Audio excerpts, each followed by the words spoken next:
Donc on s'est arrêté. Quel titre?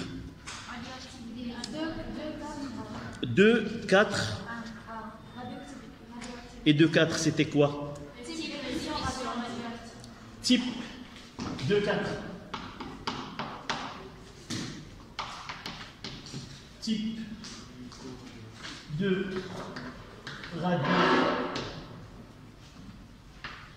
radioactivité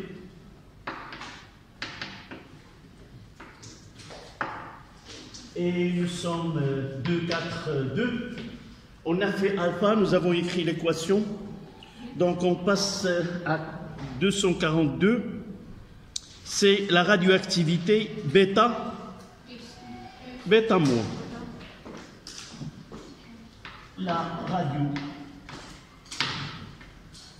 radioactivité bêta moins.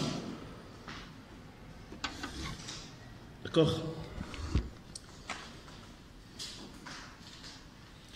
Mais avant de continuer, on doit revenir à l'arrière pour nous rappeler ce que nous avons dit et écrit sur le cahier. C'est quoi la radioactivité d'une façon générale? Oui, c'est un phénomène de désintégration des noyaux qui sont instables. Ils émettent des particules ou un rayonnement électromagnétique. Nous avons dit les particules soit alpha, soit bêta moins, soit bêta plus, soit gamma. Et vous savez aussi, ça, ce n'est pas une grande chose, que cette nomination avec alpha, bêta et gamma, c'est à cause de nous n'avons pas pu déterminer la nature de ces particules, et par la suite, nous savons qu'il s'agit bien des particules bien définies.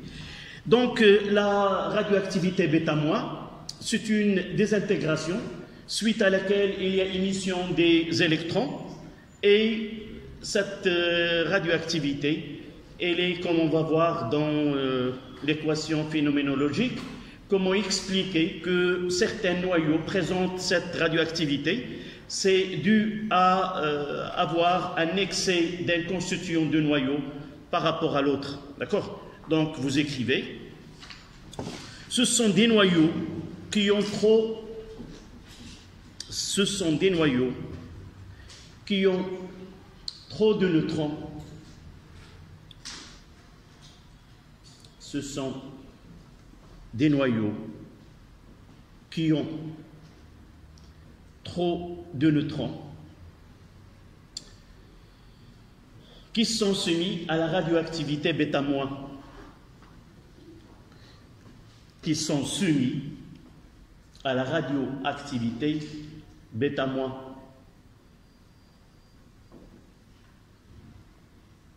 et émettent des particules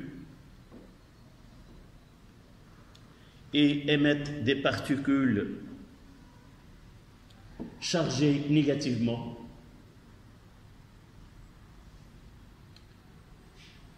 qui sont des électrons.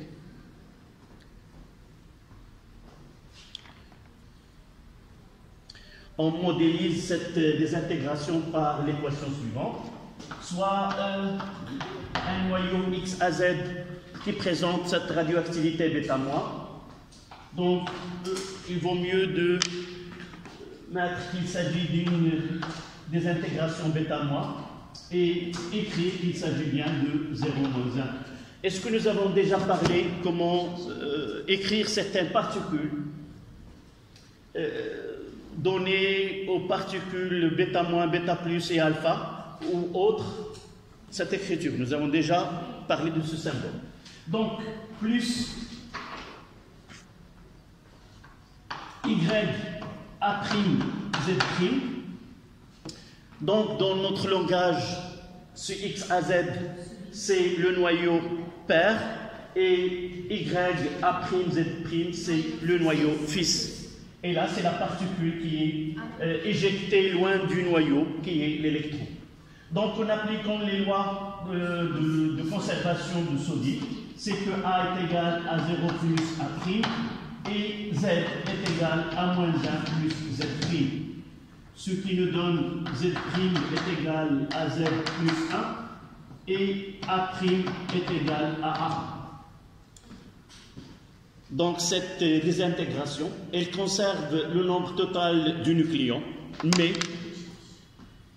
vous voyez que le nombre de charges augmente avec une unité.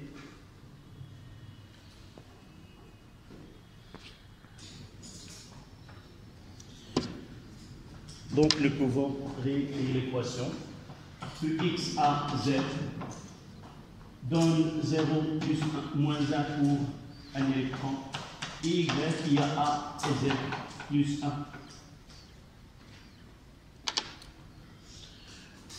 Nous avons donné dans l'introduction de cette radioactivité que cette désintégration, il concerne les noyaux qui ont trop de neutrons. Comment peut-on mettre en évidence par une équation qu'il s'agit bien d'un phénomène au cours duquel un neutron sera remplacé par un proton et émission d'un électron? Si nous comparons le nombre de neutrons avant et après, on aura A moins Z neutrons, et là on aura A moins Z moins 1. Ça veut dire quoi? Le nombre de neutrons après a diminué de 1. Donc au cours de cette transformation, un neutron qui se présentait dans le noyau père n'est plus dans le noyau fils. Donc ce neutron, avec émission d'un électron, nous donne une particule que nous devons déterminer c'est entre guillemets A et Z, même si parfois il ne s'agit pas d'un noyau, mais on peut l'écrire. Définissez les valeurs qu'aurait ce X comme A. Donc, d'après la loi de Saudy, 1 et la 0, je devrais avoir 1. Et 0 là, moins 1, je devrais avoir 1. Quelle est la particule qui a ce symbole-là? Il a une charge, pour la connaître, il a une charge de plus 1 et un proton. Il n'y a pas de neutron, donc son nom il est déjà cité, il s'agit d'un proton. Donc c'est-à-dire qu'un neutron se transforme en proton plus l'apparition d'un électron qui sera, si vous voulez, éjecté loin du noyau. D'accord? N'oubliez pas que cet électron et sa transformation nécessitent de l'énergie, et par la suite, on peut avoir un autre phénomène qui accompagne cette radioactivité bêta-, c'est un rayonnement. Cette énergie, elle peut donner un état qu'on appelle un état excité. C'est-à-dire, cette énergie-là, elle sera absorbée par les électrons qui se trouvent autour du noyau, et ces électrons peuvent quitter leur position et prendre une nouvelle position dans laquelle l'atome sera excité. Et cette désexcitation, c'est-à-dire la perte de cette excitation, c'est elle qui va nous donner l'activité gamma qu'on parlera par la suite. D'accord? Donc, ce que nous avons écrit ici, c'est ce qu'on appelle l'équation phénoménologique. C'est-à-dire, pour un élève de tronc commun qui connaît que le noyau ne contient que de protons et de neutrons, et juste après cette désintégration, on lui dit qu'un électron, elle est émis à partir du noyau, mais devient. Donc cette équation qui explique, seulement il reste, notre programme ne le permet pas, ce neutron dans une physique, ce qu'on appelle la physique de particules, il nous dit de quoi il est constitué ce neutron, de quoi il est constitué ce proton, et c'est facile avec ce modèle-là, on peut expliquer facilement cette équation. D'accord? On laissera l'explication de ceci lorsque vous étudiez dans vos études supérieures la mécanique quantique ou la mécanique des particules subatomiques, c'est-à-dire plus petit que l'échelle de noyau. D'accord? Un exemple de un noyau qui présentera cette désintégration, c'est le carbone 14. Exemple. Le carbone 14, 6, suite à bêta-, il nous donne 7, ça sera on écrira d'abord, c'est Y, on aura 14, et là, on aura 7. Dans des exercices, on nous donne au-dessous, comme soit au début, soit à la fin, un tableau d'éléments chimiques réduits, à partir duquel, en lisant 7, on connaît qu'il s'agit de l'azote, par exemple, ou de l'oxygène, ou autre. Dans ce cas-là, il s'agit de l'azote. Vous n'êtes pas censé de connaître tous les éléments avec leur A et Z.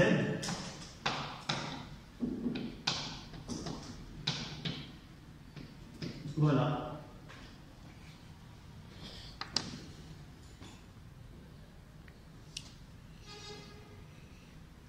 Un autre exemple, c'est celui de phosphore. P32 16, pardon, 32 15. Il me donne 0 1 plus le soufre c'est 16 et là ça sera 32. C'est le soufre.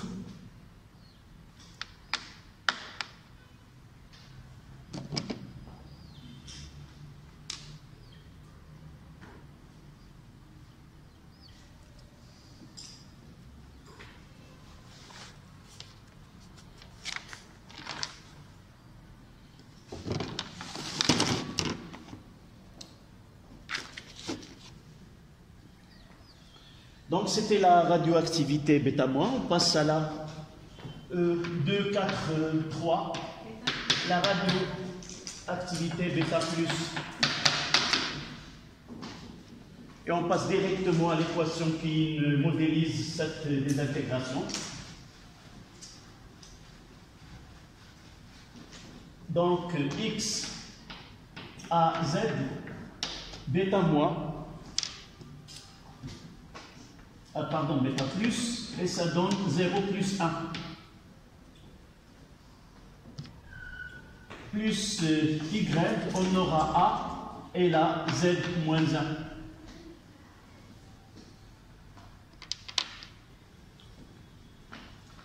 Cette particule bêta+,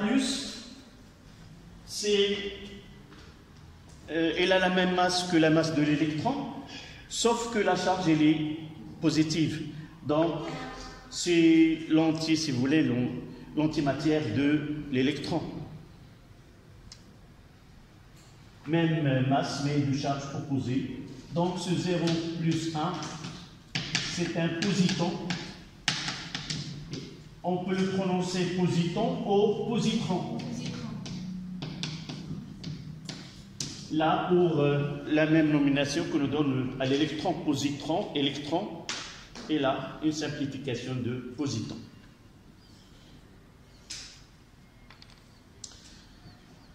Donc, comment peut-on expliquer l'émission de ce positon?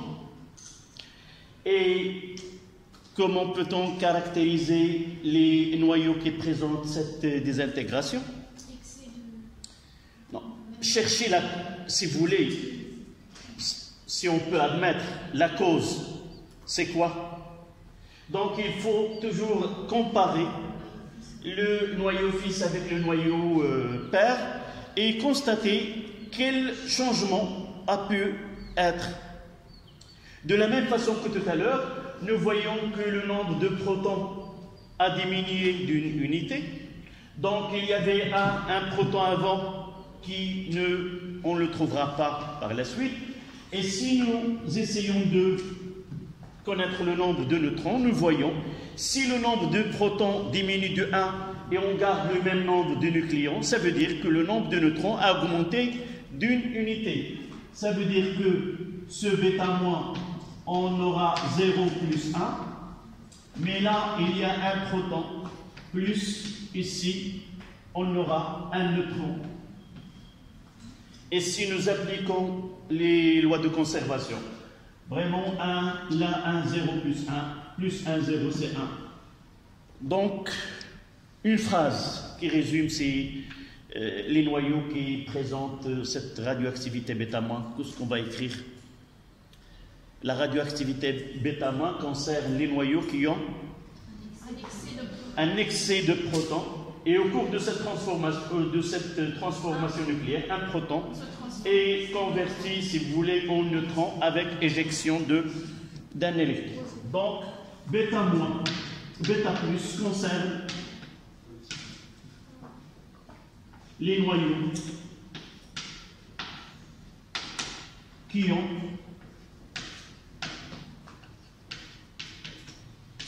un excès de protons. Monsieur, c'est bêta+. Bêta+, oui.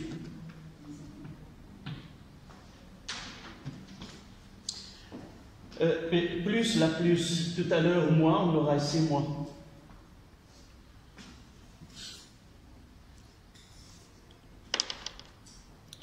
Un exemple, c'est celui aussi de phosphore, P, 15, 30.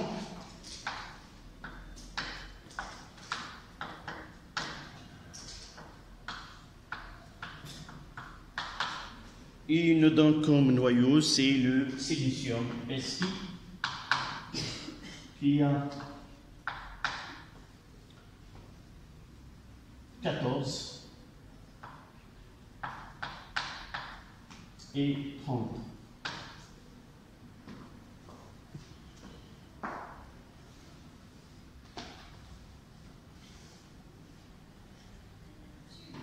Oui, oui.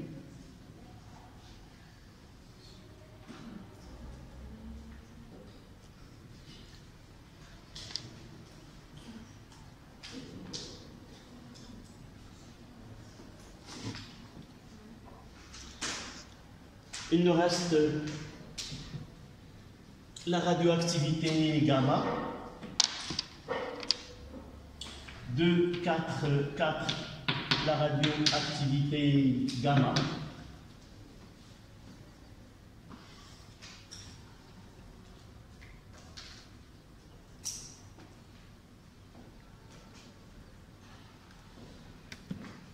Monsieur, c'est rare qu'on trouve les intégrations. Comment?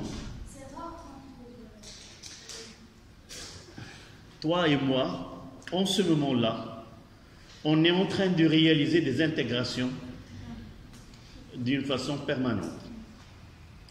Une fois que tu prends 1 litre d'eau minérale, cette bouteille-là d'eau minérale, elle émet aussi des radioactivités. Mais on parlera pas, on peut parler de leur côté néfaste ou le côté dangereux, mais il y a un seuil à partir duquel nous pouvons considérer que cette radioactivité elle est nuisible à la santé et même plus grave. Surtout cette radioactivité gamma, ce sont des radiations électromagnétiques qui sont de très haute fréquence, c'est-à-dire d'énergie qui est très grande. Elle est capable de provoquer l'ionisation des atomes et même elle est capable de modifier la structure dans l'acide, l'ADN, à l'échelle de la cellule. Et même, si vous avez lu les gens qui ont survécu au drame de Hiroshima et Nagasaki, ils donnent des enfants ou qui sont mutilés ou des physionomies qui ne sont pas suite à cette modification des gènes à l'intérieur d'eux. D'accord? Mais ça dépend d'avoir des brûlures jusqu'à avoir des modifications qui sont très graves. On notera tout à l'heure, on remarque ce côté-là qui est dangereux. Donc, gamma, vous notez, c'est un rayonnement. C'est un rayonnement souvent émis par le noyau fils,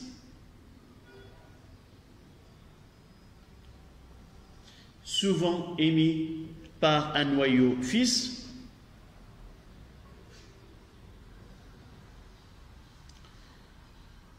qui se trouve dans un état excité, qui se trouve un état excité,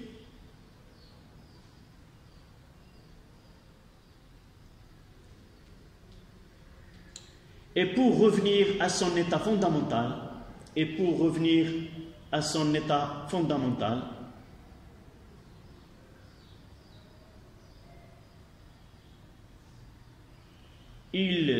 libère cette énergie, se forme, et pour revenir à son état fondamental, il libère cette énergie, se forme d'un rayonnement électromagnétique.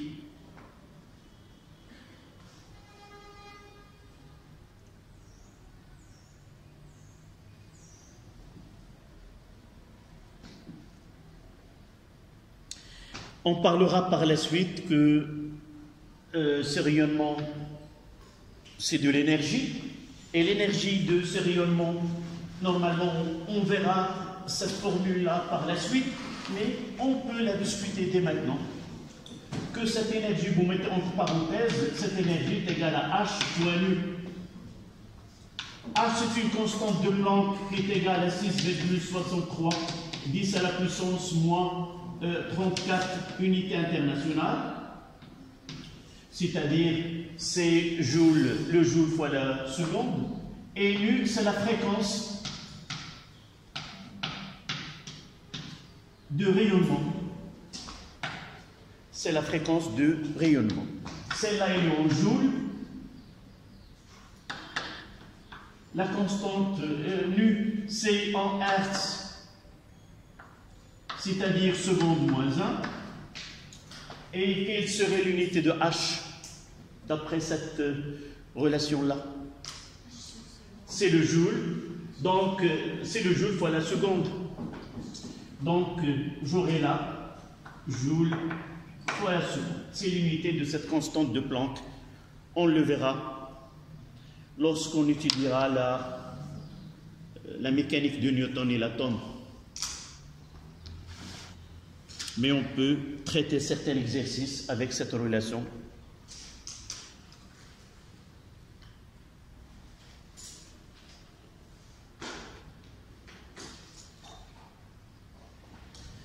Donc, vous mettez remarque, ça concerne le côté dangereux de ces particules.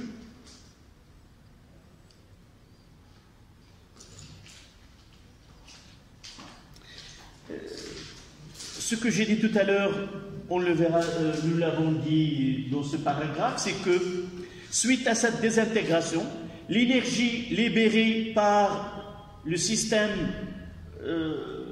qui participe dans cette désintégration, soit bêta plus, soit bêta moins, soit alpha, cette énergie, parfois, dans certains cas, elle est absorbée par le noyau fils. Et une fois qu'il absorbe cette énergie, il devient, on dit qu'il est dans un état excité.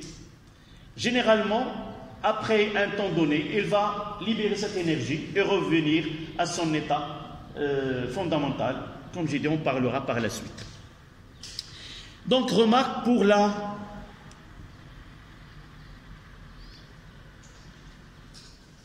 remarque. Les particules alpha,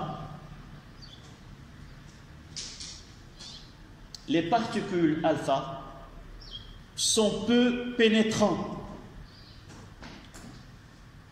Les particules alpha sont peu pénétrants.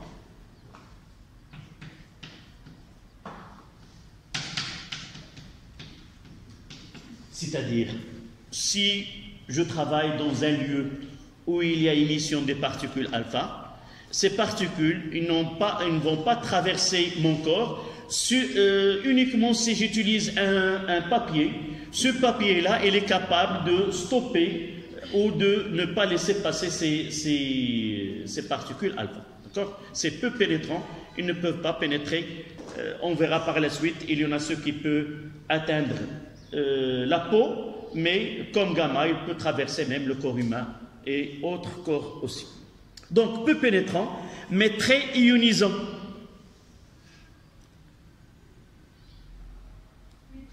Mais très ionisant. Ça veut dire quoi?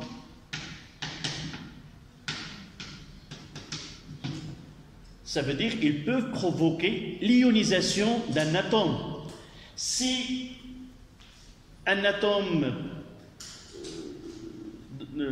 reçoit ces rayonnements-là, cette énergie-là, elle est capable d'arracher un électron à un noyau et donner, à l'atome et donner une espèce ionique. D'accord? À la ligne,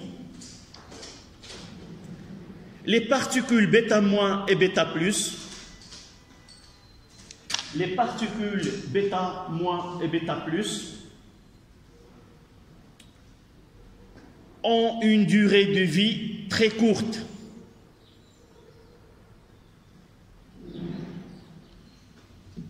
Ont une durée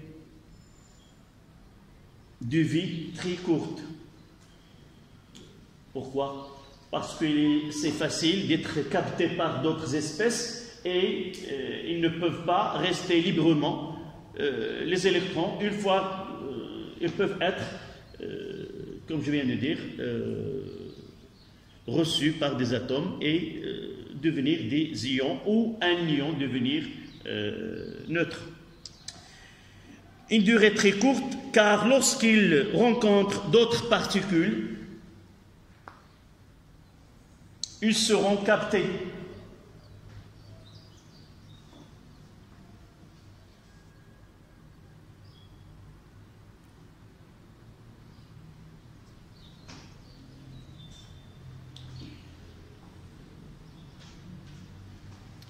Une chose qu'on verra peut-être dans un exercice, c'est que matière plus matière peut donner de l'énergie.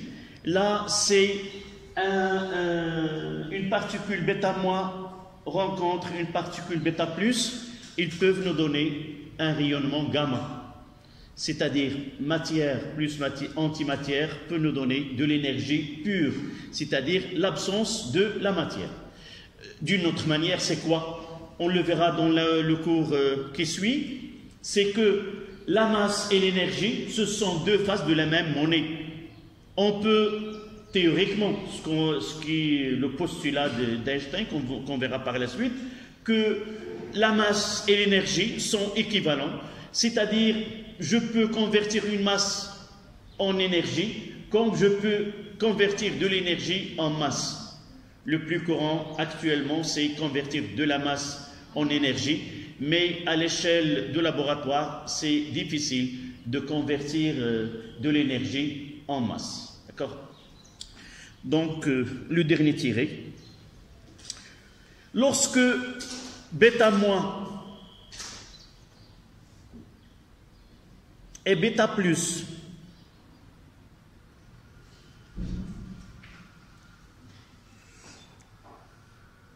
s'entrechoquent, c'est-à-dire ils réalisent un choc, s'entrechoquent,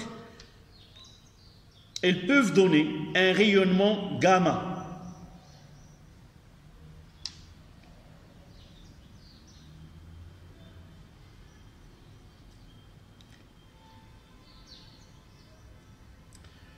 Et ce procédé-là, il est utilisé en médecine. C'est la tomographie par positron, c'est-à-dire lorsqu'on veut avoir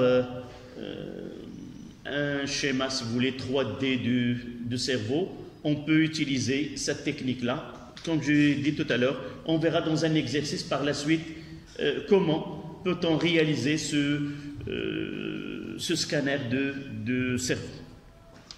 Donc on sort du paragraphe 2, on passe à 3 en chiffres romains, la décroissance radioactive. La décroissance radioactive.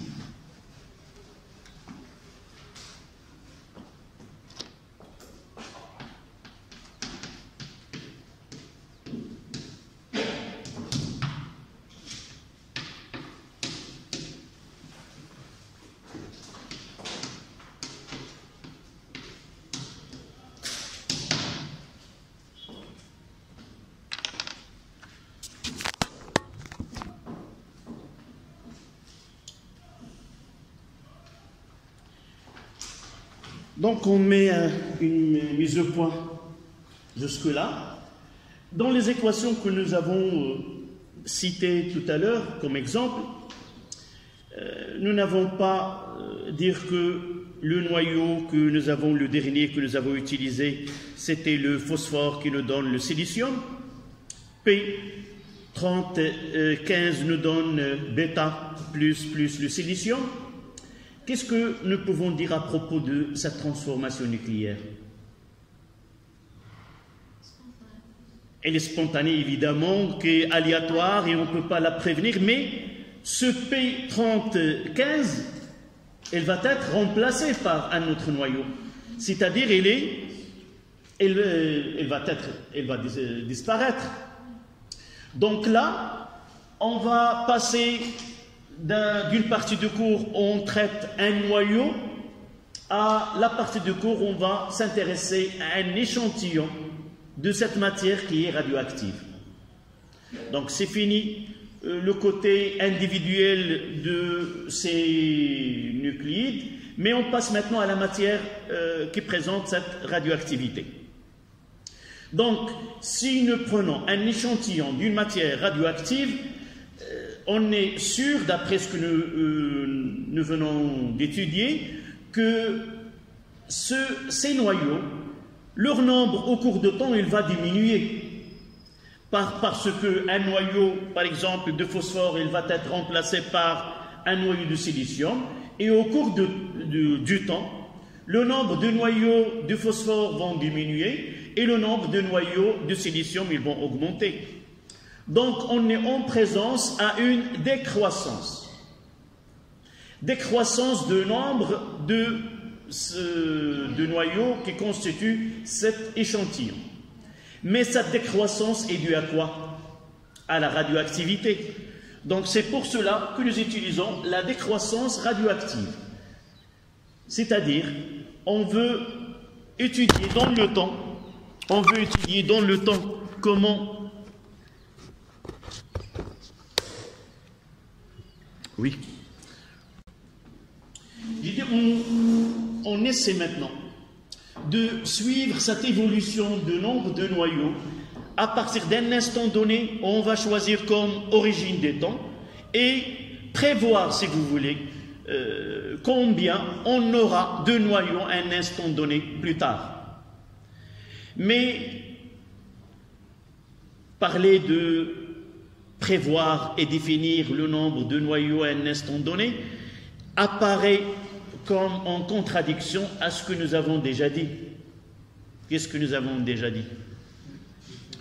Que c'est un phénomène qui est aléatoire, on ne peut pas prévenir l'instant où un noyau il va entrer en désintégration. Donc, où réside la différence dans cette étude? Je viens de dire, on passe d'une étude à une autre. Quelle est la différence entre les considérations que nous avons prises avant ce paragraphe et maintenant? C'est vrai qu'on ne peut pas déterminer le temps de désintégration, mais on peut déterminer la quantité. Oui, mais une chose. Non, de point de vue stratégie de travail. Avant, on parle que d'un noyau. Maintenant, un échantillon ou une population. Mais les mathématiques, vous pouvez me donner un exemple. Vous pouvez étudier en mathématiques des phénomènes qui sont aléatoires. où il y a le hasard. J'ai des boules colorées, tirer une boule rouge, en réalité, c'est pas quelque chose, entre guillemets, de scientifique. Donc c'est aléatoire. Mais les mathématiques, et je parle uniquement de phénomènes qu'on est là, les mathématiques peuvent nous donner des lois de probabilité, d'études, et de prévenir certains phénomènes qui ne sont pas connus avec certitude. Et je laisse ce côté-là de mathématiques et je reviens à un autre domaine qui est en sociologie. On est le jeudi. Demain, c'est le vendredi. Je pose la question. Qu'est-ce que vous avez mangé le vendredi dernier comme déjeuner? باش تغديتوا؟ نعم كسكس. ما عقلتيش. نعم كسكس. ما عقلتيش ولا عقلتي؟ ما عقلتيش. كسكس. يعني لو عوض ما نسول القسم au lieu de questionner la classe, je peux questionner un seul. Je dis, je ne me rappelle pas. Même il peut me dire que j'ai mangé un sandwich et non pas de couscous. Donc lorsque le nombre des gens qu'on questionne est petit, on ne peut pas obtenir si vous voulez, une loi mathématique qui gouverne cette question. Mais plus le nombre est grand, si on essaie de poser la question à tous les habitants, par exemple, de Tanger ou du Maroc, et on va essayer de faire une représentation graphique, là, c'est le déjeuner, puisque nous avons pris, et là, c'est le nombre. Et si nous avons ici le couscous, on aura un pic là. Ça veut dire que la majorité des gens ont pris comme déjeuner le couscous. Et là, ça c'est une loi de poisson qui gère même la météo, qui n'est pas une science pure. On peut la rendre et dire qu'est-ce qu'on donne? Des prévisions météorologiques, c'est-à-dire on peut, dans certains cas. En résumé, lorsque nous prenons un échantillon de noyau qui contient un grand nombre, on peut, d'une façon, en utilisant les lois de la probabilité, arriver à une loi qui nous donne une prévision de nombre de noyaux qui auraient se désintégrer dans un instant donné.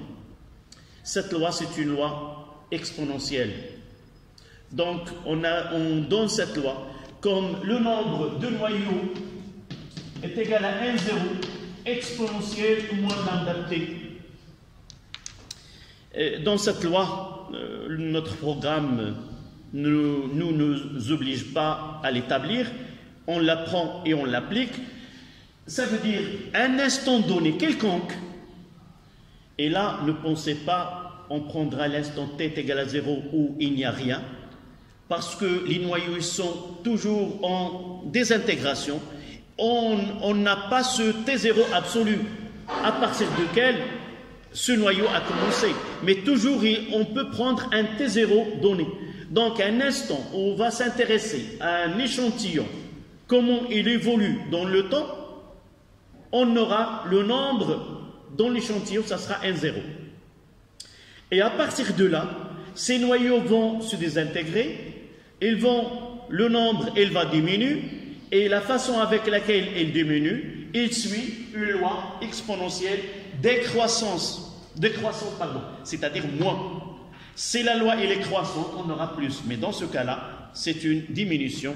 Donc cette loi, on l'appelle la loi de décroissance radioactive. D'accord? Donc, on mettra 3 à Loi de décroissance radioactive. Loi de décroissance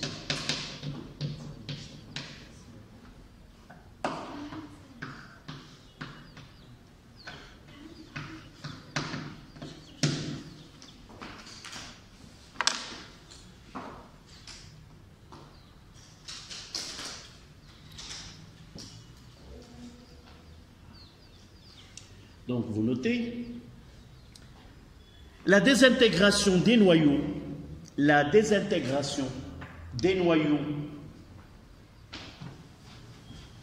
radioactifs, à l'échelle microscopique,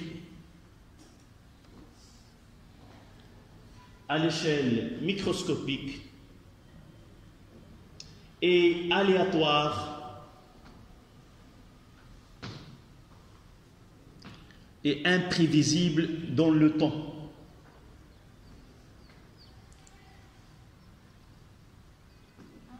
Et imprévisible, je ne peux pas prévoir, et imprévisible dans le temps. Mais au niveau macroscopique,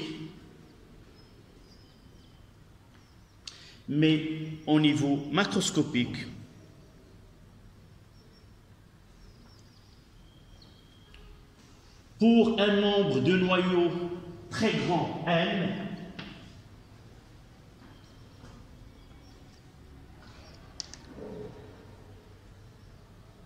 pour un nombre très grand de noyaux virgule, la désintégration de cet échantillon, la désintégration de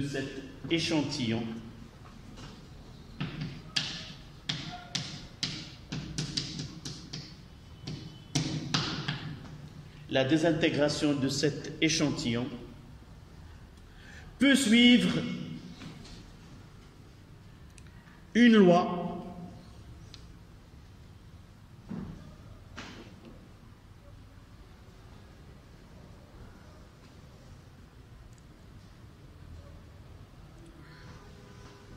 deux points la ligne, on écrira cette loi-là. N, un instant t donné, est égal à N0 exponentielle moins lambda t.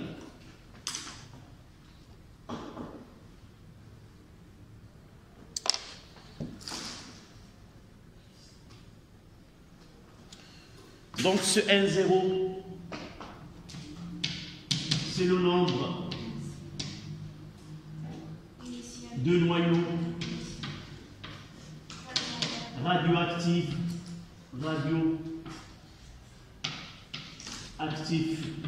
à t est égal à 0, n de t, le nombre de noyaux évidemment radioactifs, nombre de noyaux présents dans l'échantillon, c'est restant.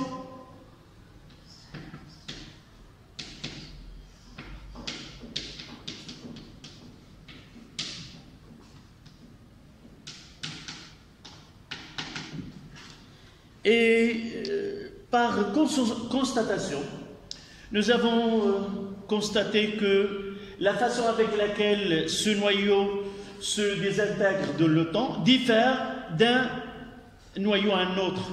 Et pour mettre en évidence cette différence entre les noyaux, nous avons montré cette constante qui s'appelle la constante radioactive, qui caractérise le noyau en considération ou le noyau que nous suivons. Donc, lambda, c'est la constante radioactive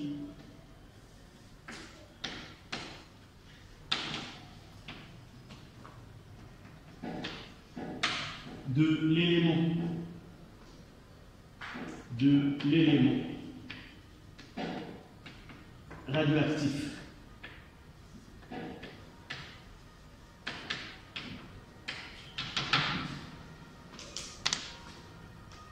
Et E, c'est l'exponentielle, c'est la fonction exponentielle. Vous n'avez pas encore étudié. C'est une fonction comme les autres, comme le cosinus, le sinus, la tangente, le logarithme népérien, on parlera tout à l'heure, l'exponentielle. Ce qui nous intéresse ici, c'est que toutes les fonctions qu'on utilise en physique, ce sont des fonctions qui entrent sur des valeurs numériques. Ça veut dire qu'on ne peut pas avoir le cosinus de I. Avec I, c'est l'intensité. Cosinus, par exemple, depuis T sur grand T. Dans ce cas-là, toute cette quantité-là, il ne doit pas avoir quoi, d'unité. Et sans unité. Ça veut dire que exponentielle, le lambda t ne doit pas avoir d'unité et sans dimension. Par la suite, si t en système international s'exprime en secondes, lambda s'exprimera en seconde moins 1. D'accord? Et c'est pour cela qu'on mettra ici que cette écriture-là, lambda, l'équation de dimension, ça sera t, c'est un temps moins 1.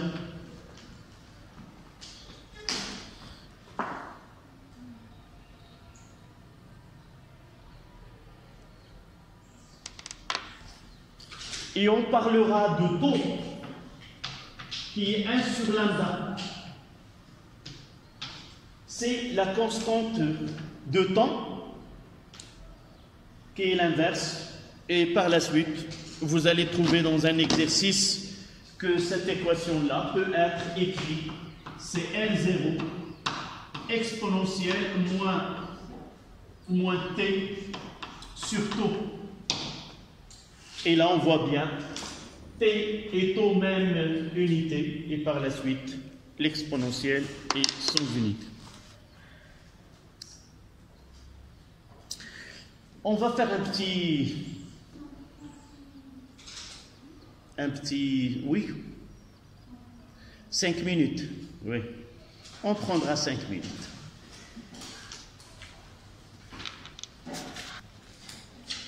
Donc,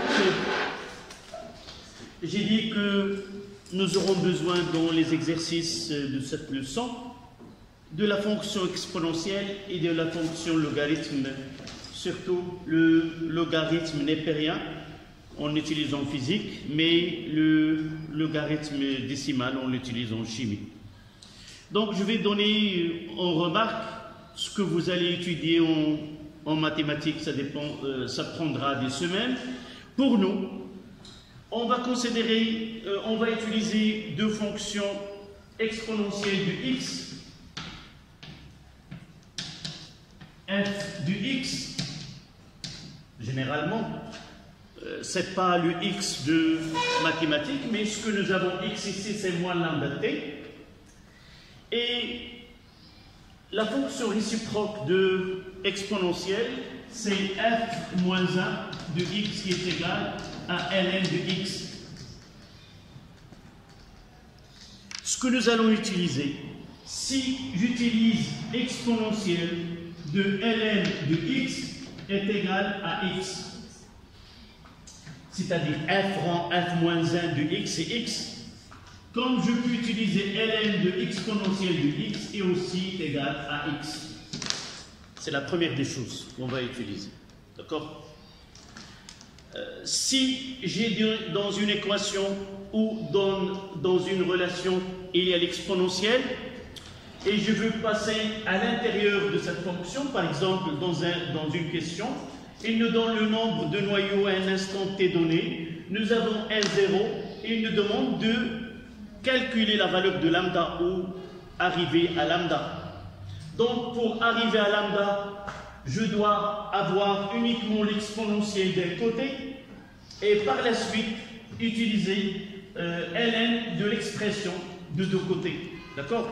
Aussi, si j'ai x est égal à y, j'aurai ln de x est égal à ln de y, avec permission des profs de mathématiques, pour eux écrire cette écriture, cette demande des conditions. Ces conditions sont toujours réalisées en physique, c'est-à-dire que les grandeurs physiques sont continues et ils ont des valeurs positives et par la suite on n'aura pas ce problème. Donc pour nous, si j'ai deux grandeurs de cette façon, aussi si j'ai ln de a fois b est égal à ln de a plus ln de b, et si j'ai ln de a à la puissance n, j'aurai ln de a.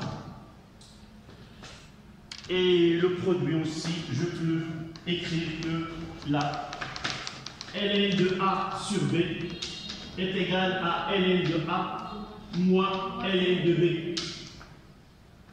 Et finalement, ln de a est égal à 0.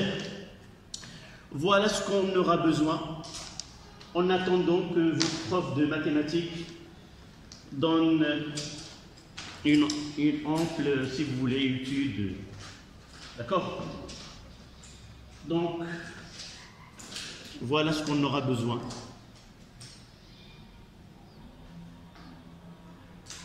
On va tracer cette fonction tout à l'heure et appliquer ces relations ou ces propriétés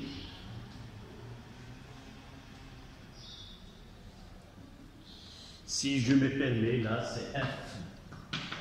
F rend f moins 1 de x est égal à x.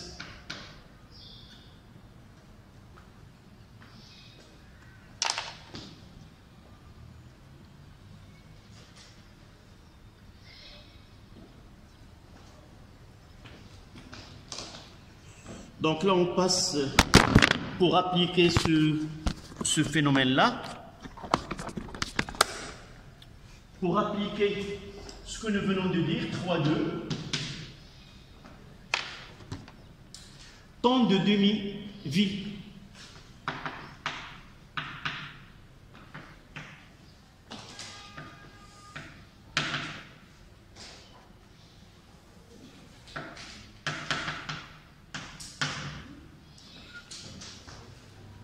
Temps de demi-vie. On le note T1 demi.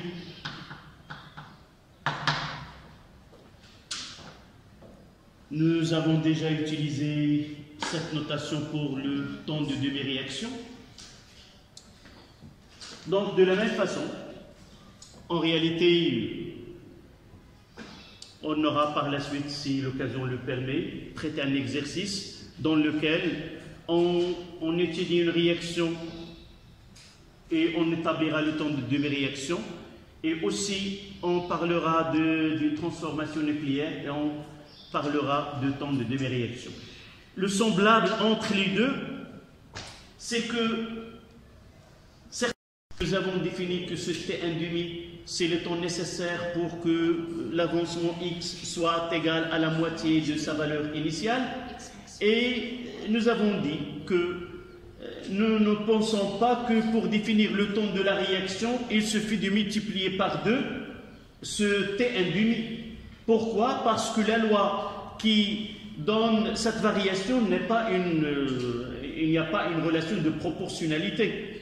En réalité, la plupart des réactions que nous avons traitées en chimie, la concentration de ces transformations suit la même loi. C'est-à-dire que la concentration d'un élément est égale à la concentration initiale exponentielle moins une constante fois moins k fois t. Et là, nous voyons bien que la relation n'est pas, il n'y a pas de proportionnalité et pour cela, on ne va pas mettre le 2. Ici, nous avons la relation, mais le temps de demi-réaction, le temps de demi-vie, il a une autre expression. C'est la moitié, c'est le temps nécessaire pour que la moitié de noyau à un instant initial soit désintégré ou transformé en noyau fils. D'accord? Et là, on va essayer de tracer cette courbe à partir de cette définition. Donc, vous notez, la décroissance peut être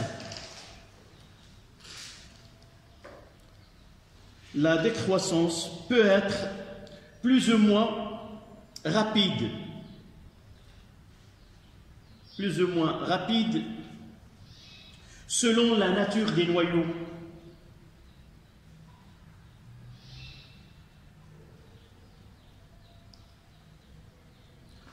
On peut les comparer.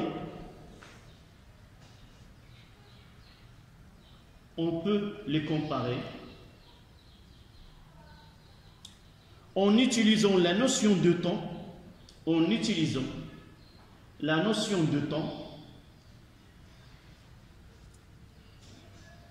qui caractérise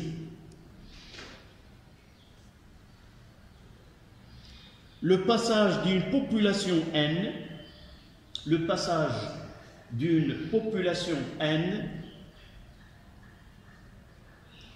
qui caractérise le passage d'une population N à une population N sur 2. Oui, nous avons ces oiseaux, ils ont vécu avec moi toutes ces années. Parfois, ils restent en vol pendant quelques secondes en cours. Ce sont des oiseaux physiciens. Les autres en salle de chimie, peut-être sont des chimistes. Chaque génération, j'ai un petit vidéo où j'ai enregistré un autre dans cette salle. Donc, je résume ce que je viens de dire. Ce phénomène de désintégration diffère d'un noyau à un autre. Et pour faire une comparaison entre ces noyaux qui ont cette activité radioactive, il faut une grandeur qui veut les décerner. Dire que ce noyau se désintègre plus rapidement qu'un autre, donc il faut utiliser la notion de temps comme grandeur. Et c'est pour cela qu'on définit le temps de demi-vie. Donc le temps nécessaire pour que le nombre de noyaux à un instant T donné devient la moitié, et ce temps-là, on l'appelle le temps de demi-vie. Donc quoi? Ce temps a une de n sur 2. Ce temps est appelé demi-vie. Et notez, donc la définition à un instant T, la relation que nous avons n de t est égale à n0 exponentielle moins lambda t. AT est égal à Tn demi, puisque nous aurons n de Tn demi est égal à n0 sur 2. Et on va remplacer dans la relation ce n0 sur 2 est égal à n0 fois exponentielle moins lambda fois T1 sur 2. Nous voulons arriver à Tn demi et son expression. Comme j'ai dit tout à l'heure, pour arriver à Tn demi, il faut d'abord arriver à la fonction exponentielle, puis utiliser la fonction réciproque qui est ln pour éliminer ce e. D'accord? Donc la première des choses, c'est quoi? Simplifier de n0, c'est n demi est égal à exponentielle moins lambda Tn demi.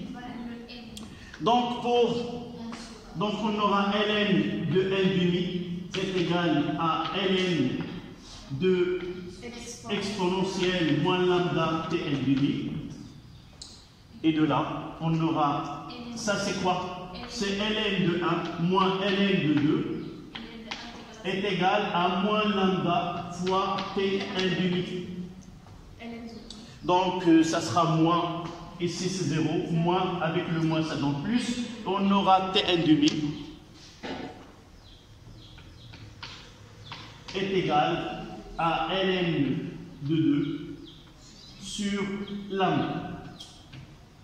Et nous avons défini que lambda en seconde moins 1. Donc là, c'est une valeur de 0,69 avec une calculatrice. Et remarquez bien que je peux transformer cette relation en fonction de taux fois ln de 2. J'ai dit que ln de 2, c'est, on peut prendre 0,7, c'est 0,69 et quelques. Essayez de comparer T1 demi et taux.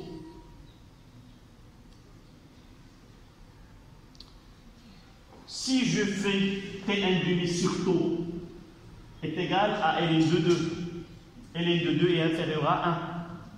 Ça veut dire que T1 demi il est inférieur à taux.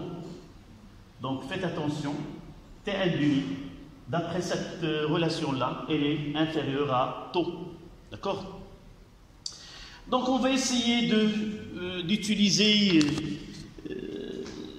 ceci pour tracer là n en fonction du temps.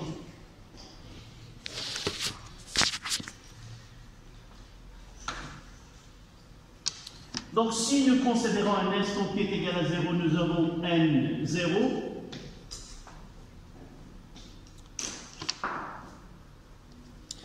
Si je prends n0 sur 2, la moitié,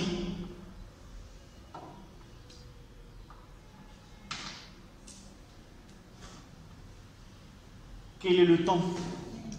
T1 demi. Je vais essayer de mettre ici T1 demi. D'accord? Si je prends la moitié de la moitié, 1,0 sur 4, j'aurai quel est le temps à partir de là, à partir de t est égal à 0, ça donne combien?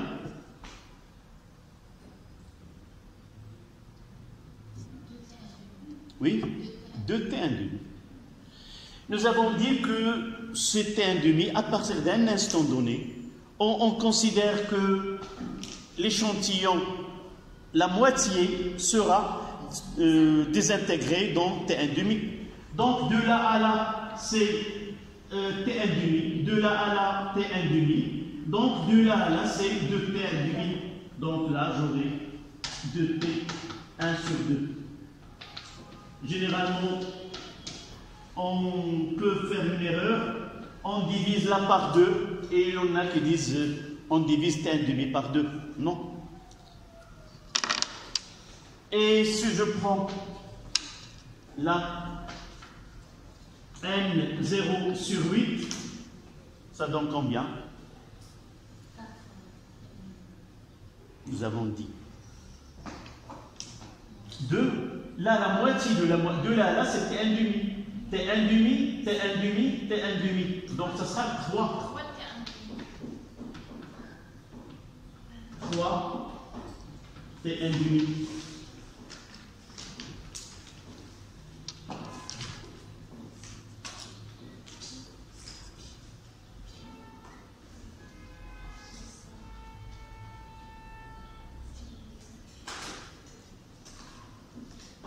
D'accord?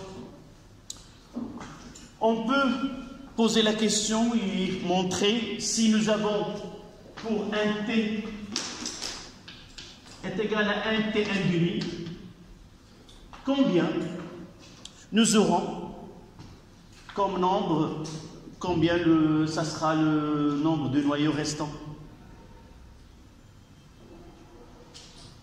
Je demande un procédé mathématique. On ne va pas...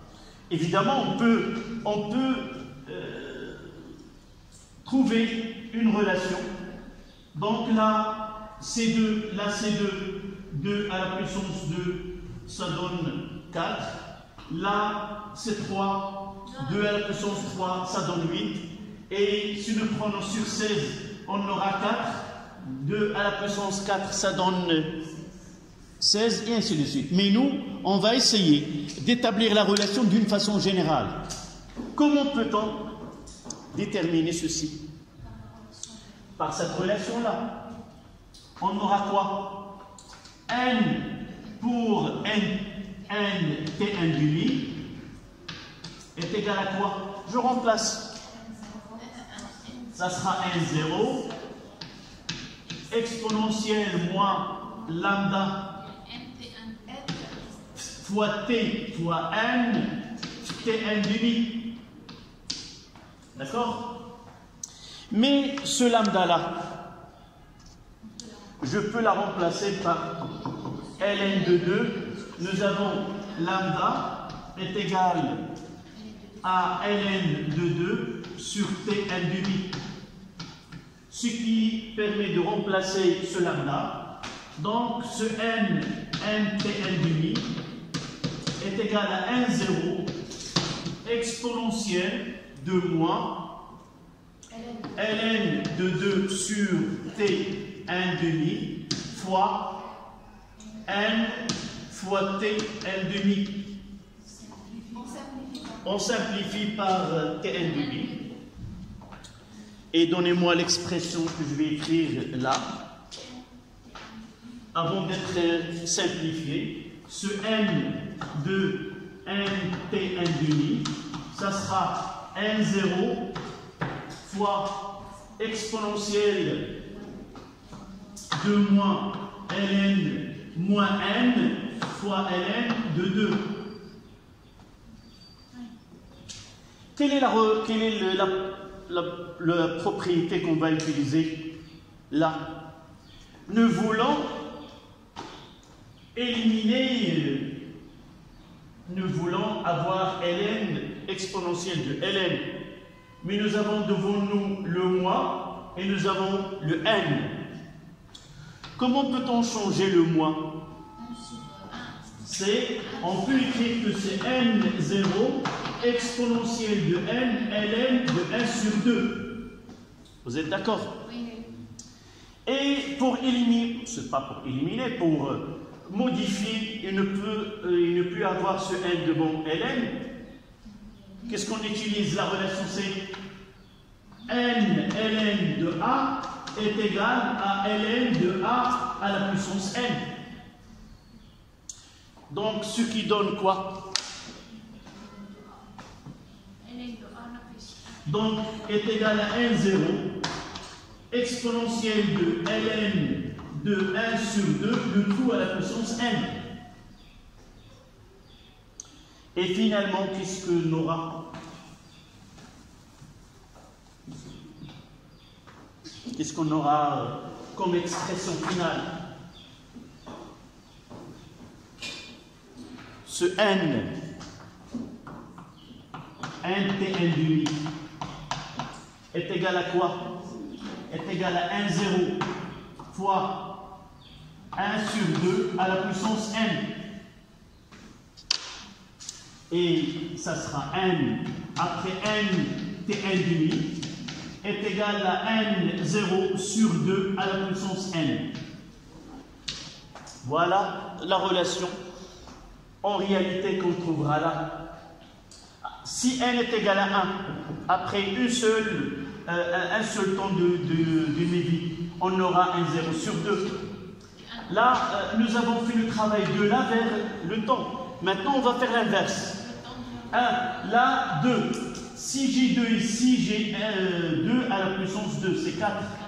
Si je prends 3, j'aurai 2 à la puissance 3, c'est 2 fois 2, 4 fois 2, 8. Donc, et ainsi de suite. Si j'ai 4, j'aurai 16. Donc, voici l'expression de nombre de noyaux dans l'échantillon après n temps de demi-vie. Essayez de prendre cette relation-là.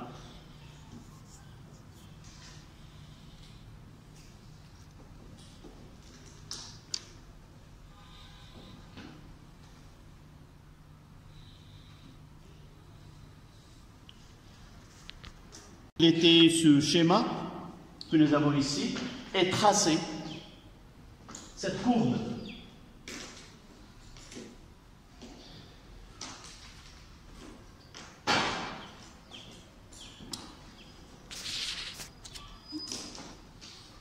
Évidemment, vous allez utiliser ceci en mathématiques, que l'axe des temps, c'est une asymptote pour la courbe, parce que la limite, vous allez l'étudier, limite, lorsque x tend vers plus l'infini de exponentielle moins ax avec x est égal à 0. D'accord? Donc, jamais, d'après cette loi, toujours il restera un nombre donné de noyaux non désintégrés, et pratiquement, on n'arrivera pas à ce temps infini parce que les appareils de mesure qui peuvent nous donner ce nombre sont sensibles uniquement, généralement, on ne dépasse pas 10 fois T1,5. Après 10 fois T1,5, on considère que l'échantillon est totalement désintégré parce que là, les appareils de mesure ne peuvent pas nous donner ceci. D'accord? Ce qui reste sur ce schéma, c'est la tangente à l'origine. Et nous avons tout à l'heure dit, si nous comparons T1,5 avec tau, quel est le plus grand? Tau. Donc, parfois, si je trace et je trouve là, ça, c'est fou. Donc, d'accord, voilà. Généralement, dans un exercice, on nous donne cette courbe. Quel est l'intérêt de cette tangente à l'origine? C'est que le prolongement par continuité nous donne ce taux. On ne parlera pas du côté mathématique. Vous savez comment déterminer la tangente à une courbe? Comment? Ça doit y égal à quoi? Généralement, à x plus b. Comment on détermine A? Oui? Oui, c'est quoi le coefficient? Comment on détermine le coefficient directeur de cette tangente? Non. Pour nous, la fonction est continue. C'est quoi? Vous faites la limite lorsque x tend vers A, une x0, de quoi? De f de x moins f de x0 sur x moins x0, et ça donne f' de x0. C'est comme ça. Ça veut dire, voilà la fonction.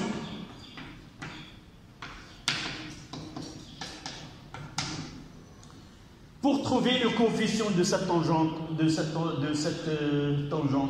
je dois dériver. La dérivée de l'exponentielle ax est égale à a exponentielle de ax. Ça prime. Mais pour nous, uniquement je vous donne une idée. Une fois que je trouve cette dérivée, si je dérive, ça donne quoi? C'est moins lambda n0 exponentielle moins lambda t. Je donne à t0, la exponentielle, ça donne 1. Donc ça sera moins lambda. Le coefficient ici, c'est moins lambda moins n0.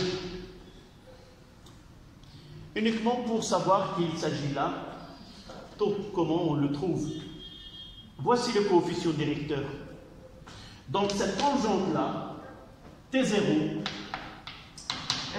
n est égal à moins lambda fois n0 fois t plus b. D'accord? Là, j'utilise un point pour définir b. D'accord? Laquelle que je vais utiliser? 0. Lorsque n est égal à 0, t est égal à quoi? À 0. D'accord? Non, ici, lorsque t est égal à 0, lorsque t est égal à 0, on aura n là, n0.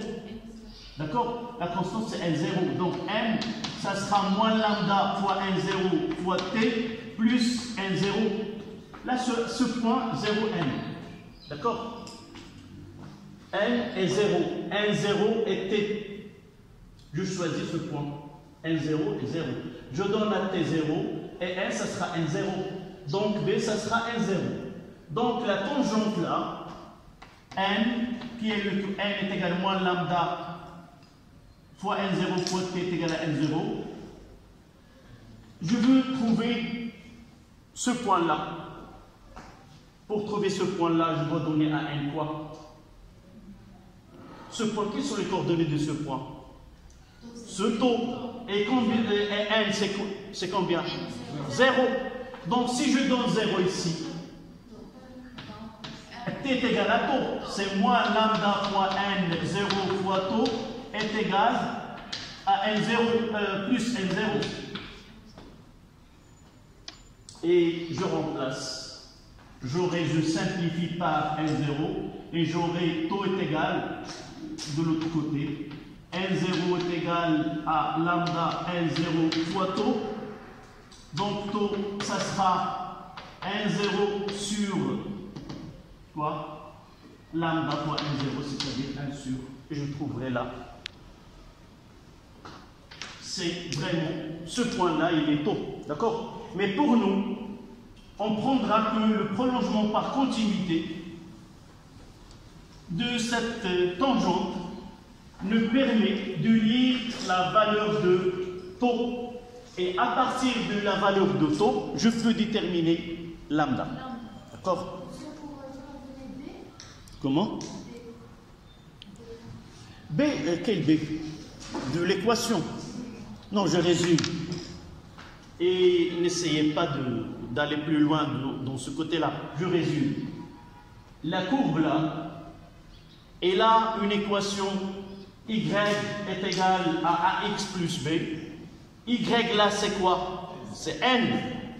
Donc ça sera n de t qui est égal à une constante fois t plus b.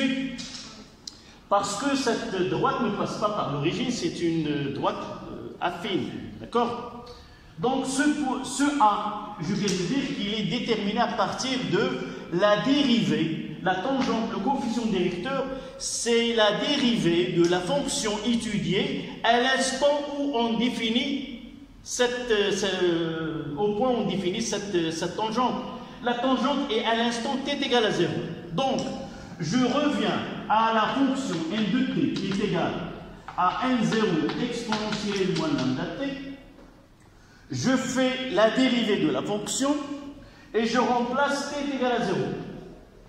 Et ça donne, la dérivée, ça donne n de t', c'est moins lambda n0 exponentielle moins lambda t, et c'est ça le coefficient A. Donc, avec ça, c'est 0. Donc, ce coefficient A, ça sera moins lambda fois n0. Donc, je reviens à cette équation-là. Deuxième partie, c'est que n de la tangente n de t, c'est moins lambda fois n0 fois t plus b. Je veux déterminer b. Cette droite-là, elle passe par ce point. Les coordonnées de ce point, c'est n0 et 0. Donc je mettrai 0 est égal à moins lambda fois n0 fois t plus... pardon, c'est n0. Et là, c'est 0 plus b. Donc ça, et s'annule, donc B est égal à N0. Donc l'équation, cette équation-là devient, c'est moins lambda fois N0 fois T plus N0. Donc je veux déterminer ce point-là, quel est ce temps, je le mettrai TF. D'accord? Je le mettrai TF. Ce point TF, lorsque T est égal à TF, à quoi est égal à N de T? Pour la courbe, combien? Est égal à 0. D'accord? Je remplace ici. 0 est égal moins lambda fois L0 fois TF plus L0 et je vais déterminer ce TF. Tout à l'heure, je l'ai noté tôt comme si on le connaît d'avance. Là, je ne le connais pas. D'accord? Comment? C'est quoi? Là, on est en mathématiques. Il n'y a pas de physique. Comment je trace la tangente à une courbe et comment déterminer les coordonnées d'un point de rencontre de la tangente avec l'axe des temps. Dans ce cas-là, j'aurai TF est égal à quoi? Je fais passer soit celui-là, soit l'autre, j'aurai moins, et j'aurai quoi? C'est M0 divisé par lambda fois L0. Et je simplifie, ça donne 1 sur lambda. Et c'est quoi ce 1 sur lambda? C'est taux. Et donc, ce point sur TF n'est autre que taux que nous avons déjà défini, qui est l'inverse de lambda.